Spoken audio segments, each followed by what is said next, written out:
Today I'm going to fix up some problems with this 2-in-1 pecan. It needs some pruning to set it on the right path.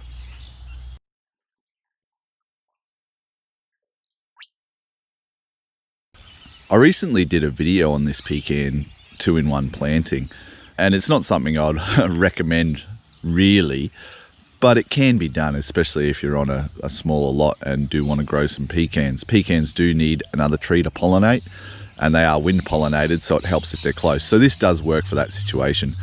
I'll put that video in the links below. One of the problems I mentioned in that video was you can have two trees with different vigor.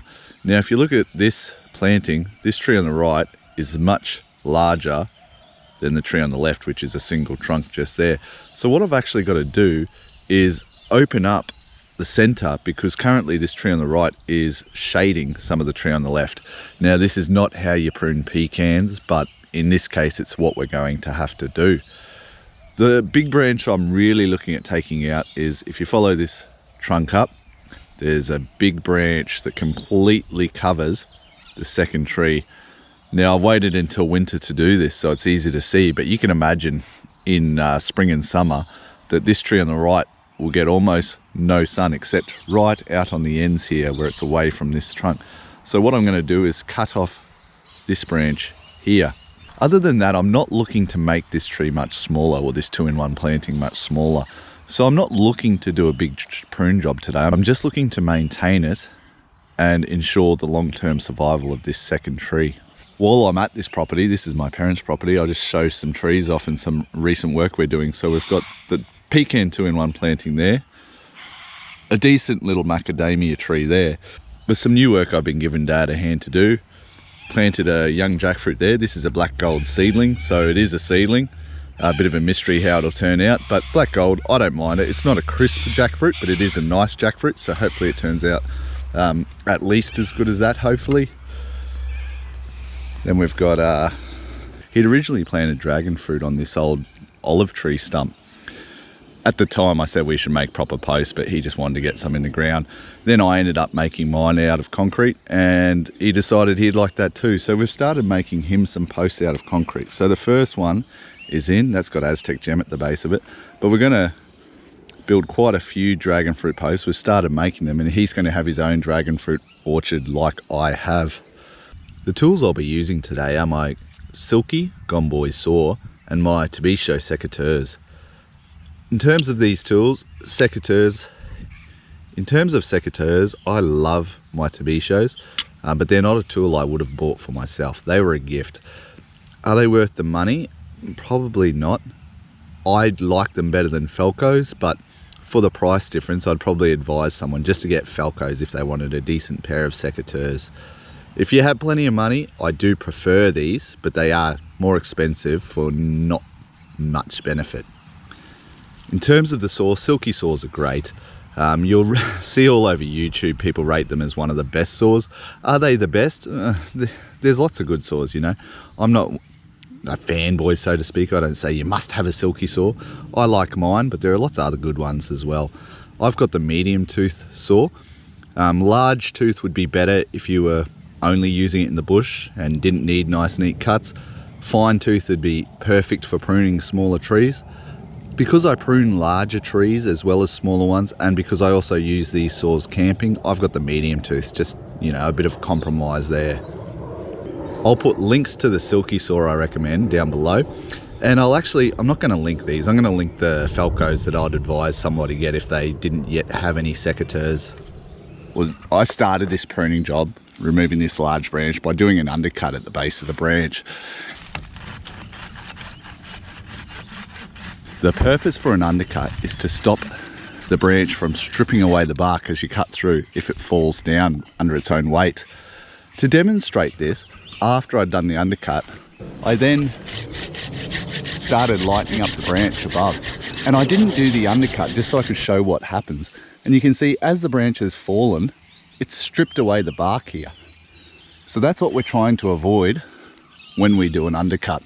Always do an undercut if you cannot support the weight of the branch easily. If you've got to hold it up, if you're worried about it, do an undercut. So easy, so quick, and it avoids that heartache. Now that I've lightened this branch up significantly, I can remove the branch.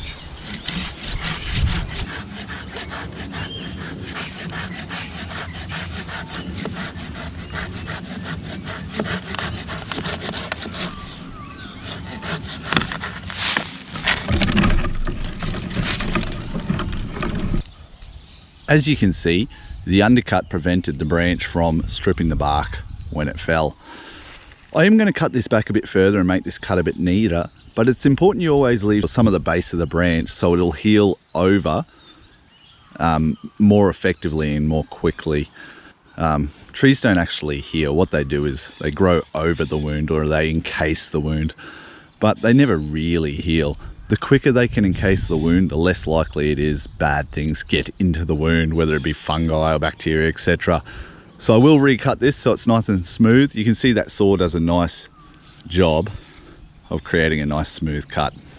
And there we have a nice smooth finished cut. That should heal very quickly. So that cut removed a lot of the vigor from this tree on this side, but it did off balance it slightly. So if you imagine all that weight was out to the left, and it's actually quite a bit of wood if you look over here, quite a bit of weight in that. So technically this tree is a little off balance to the right now. I'm not too worried about it, but there is an opportunity. So you can see up here, once upon a time, this was trimmed for height. Dad must have done that a few years ago, but you can see what it's created is a narrow crotch angle. This often happens when you just trim the top of a tree, and it's good practice to always remove one of these two branches because narrow crotch angles are weak. And so what I'm actually going to do, I'm going to keep this one on the left and I'm going to remove the one on the right. Now that'll actually balance up the tree a little bit because we're removing weight from the right side of the tree. It'll also make this a healthier crotch angle. Well, it'll remove the narrow crotch angle and make this a healthier union long term. So I'm going to do that now.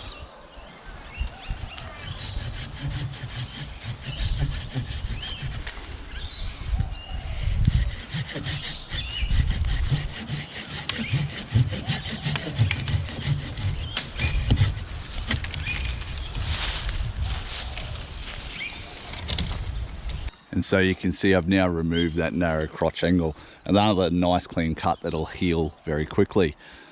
Other than those two cuts that really needed to happen, I also made two just to reduce the height. So you can see one just there and a second one just back there. So I'll go in a bit closer. Second one just there. So each of those cuts that have been made to reduce height will result in, again, weak crotch angles, as the tree will send out multiple shoots to replace those leaders. So that is something to keep in mind. Once you prune a tree, you've pretty much made a lifetime commitment in terms of the tree's life to continue the pruning. If you let those weak crotch angles go, for example, on this tree, you'll eventually have a big wind come through and tear out the center of the tree or break one of those branches off. And when that happens, it'll split all the way down that trunk, which creates a very big wound that's, you know, an access point for disease, etc.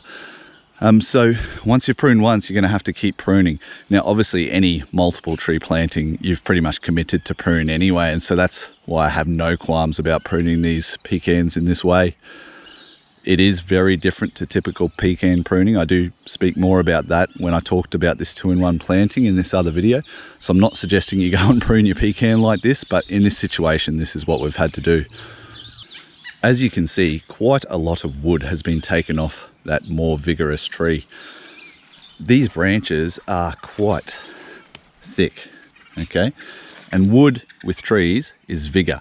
So all this was vigor in that tree that was overpowering the 2-in-1 planting. So we've taken all this vigor out of that tree, and hopefully we'll allow that smaller tree to catch up a little bit. I hope you found this video useful.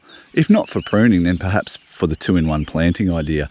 You can see a lot of videos on multiple tree plantings on the Dave Wilson Nursery YouTube channel. I'll put a link to that one down below. It's a really great channel to check out if you are interested in sort of intensive, smaller space, multiple variety plantings. Thanks for watching.